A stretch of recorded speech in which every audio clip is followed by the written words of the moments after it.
Welcome to Deep Thought. A tiny subculture can always become the dominant culture. And you know how we do here on Deep Thought. Sometimes most of the time, I'm going to throw out stuff just for people to think about. No answers, but something to think about. And people who follow me a long time know I have an interest in cultures, subcultures. And that comes from when I was working back in the 90s, when I was working at the Department of Justice, Civil Rights Division, Disability Rights Section. I found out about deaf culture. Deaf culture, like a lot of them don't see being deaf as a pathology, just something normal.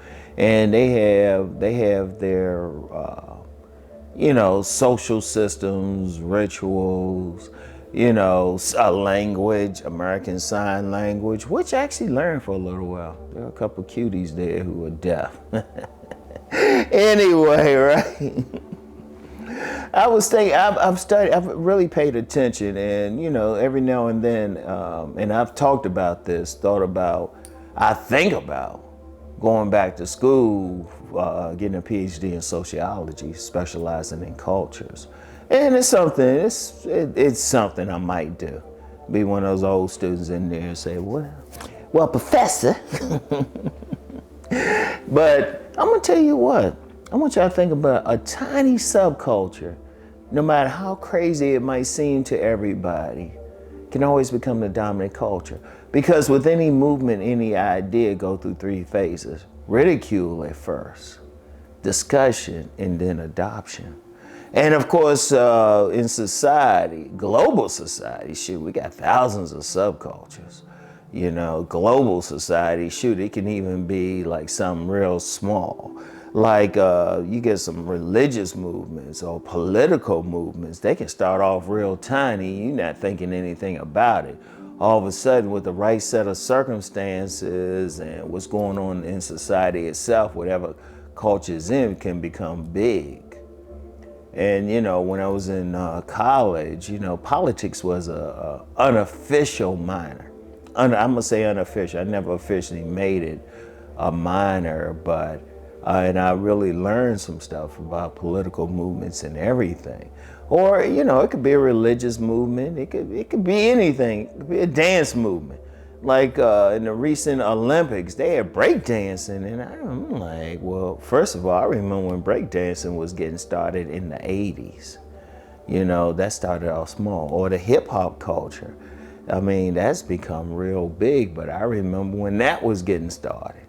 People weren't, there was some people saying, nah, this is crazy, global. It could be a fashion movement, anything.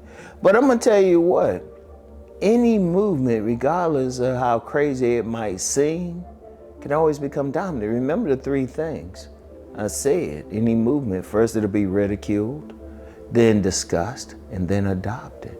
And that's how a tiny subculture can get started. Like one person, one man, one woman, shoot, it could be a young man, young woman. It could be anybody who they first started practicing something. And then, maybe they get a group of friends. All right, that's a tiny subculture right there. If you get a group of friends, it could be tiny, less than 10 people. And they doing stuff a certain way, wearing their clothes a certain way. But then people see them and say, oh, that's cool. There's gonna be people who laugh at them, but then they start adopting it. They start adopting the mannerisms and the behavior. And I've seen people change. Like I knew this guy. He was Irish, white guy, Irish, definitely Irish. And I never forget, he started hanging out with some Muslims.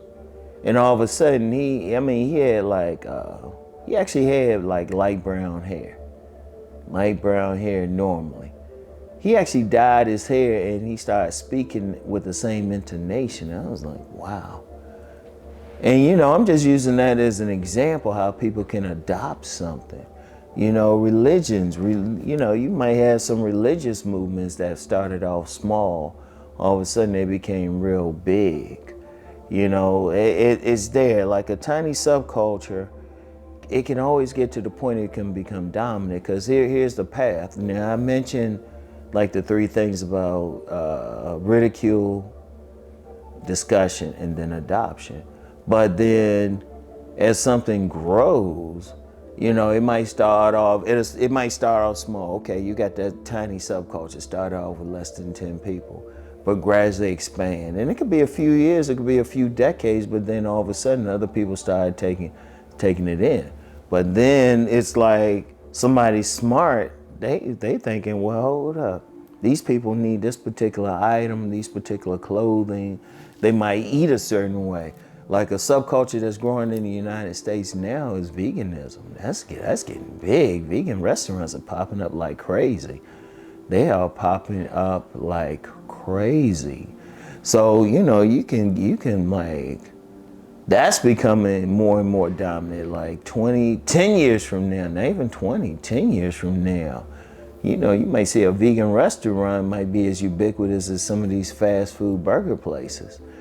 Indeed, I can think of one like a vegan like fast food place that's really going big across the country now. And I'm gonna tell you what, that can become dominant where people, it's entirely possible it can be a critical mass of the population is vegan. That changes a lot of stuff. That changes a lot of stuff. So, you know, the lifestyle, you know, economics, businesses to support the lifestyle, but then that's when politics come in. Like politics come in really to support the economy. Not the other way around. Like politicians, they hit men, they hit women for the economic interest. Like even now with the political election, the presidential election, I would strongly suggest you pay attention who are the donors and what they supply.